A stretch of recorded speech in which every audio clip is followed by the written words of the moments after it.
Sveiki, sveiki, mėlyjeji. Na ir štai vėl artėja birželio mėnuo. Tai sakau, gal tą progą reikia vėl susukti man kokią vaizdo prezentaciją. Ir šį kartą palikime Lietuvą ir keliaukime į Didžiąją Britaniją. Ir nebijokit, nekalbėsiu apie tai, kad Didžioji Britanija pagal savo pačios statistiką yra suėmusi daugiausiai žmonių už socialinių tinklų įrašus, aplenkiant net Kiniją su Rusija, bet norėjau pakalbėti LGBT tema. Greitai įsiterpsiu ir pasakysiu, kad pastebėjau vieną įdomų dalyką jau tik tais beveik bebaigiant įrašinėti šitą įrašą. Pasirodo, kad didžiosios Amerikos kompanijos, o tiksliau Fortune 500 kompanijos nebelabai palaiko visų šitų LGBT paradų. Jų palaikymas šiemet palyginus su praeitais metais krito net 65%. 65%. Mes turime nukeliauti į Mančesterį, kaip patys Britai sako, vieną labiausiai gėjiškų Britanijos miestų.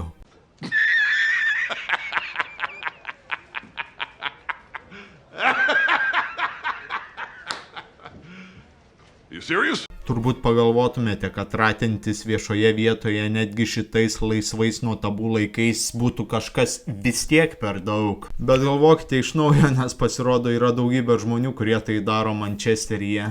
Pati vieta randasi pačiame centre, štai centrinė traukinių stotis, na ir štai ta vieta, vos keli posūkiai. Pati vieta angliškai vadinasi Cottages Cove.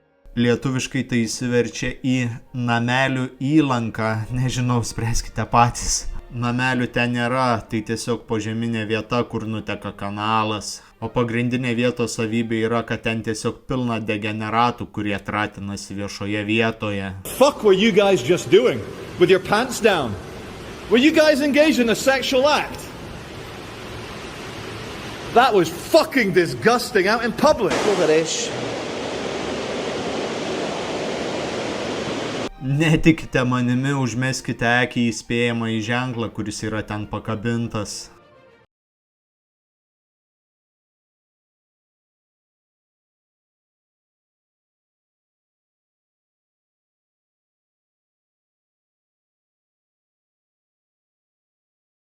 Iš esmės ten renkasi žmonės, o jeigu tiksliau tai vyrai, atlikti savo reikaliukus, patenkinti savo seksualinę aistrą. Homoseksualumas Didžiojoje Britanijoje buvo uždraustas iki vėlyvųjų 1960-ųjų, todėl vyriškiai rinkdavosi tokias nuošalesnės vieteles savo susitikimam. Galima sakyti, tokios vietos buvo Tinderis homoseksualam prieš atsirandant Tinderiui.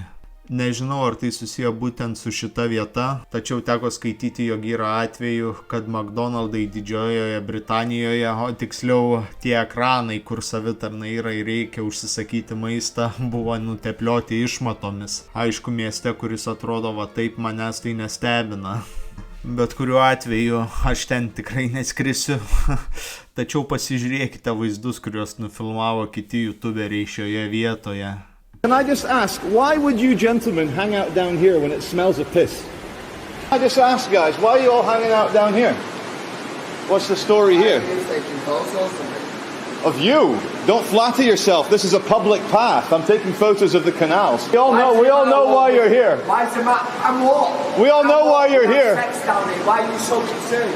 Why are you down Because fucking families come down here, you fucking pervert. Yeah. Why don't you do this at home? Why are you so bothered? Because it's a public path and it's illegal. That's why I'm bothered, you fucking weirdo. Started fucking strikes, guys. Come on, big man. You're like fucking hard. Start fucking threatening me with a fucking knife. Why are you asking all these questions? It's a bit offensive, really. Ladies and gentlemen, the cottager says he will phone the police. What, are you going to report that I caught you engaged in lewd acts in public?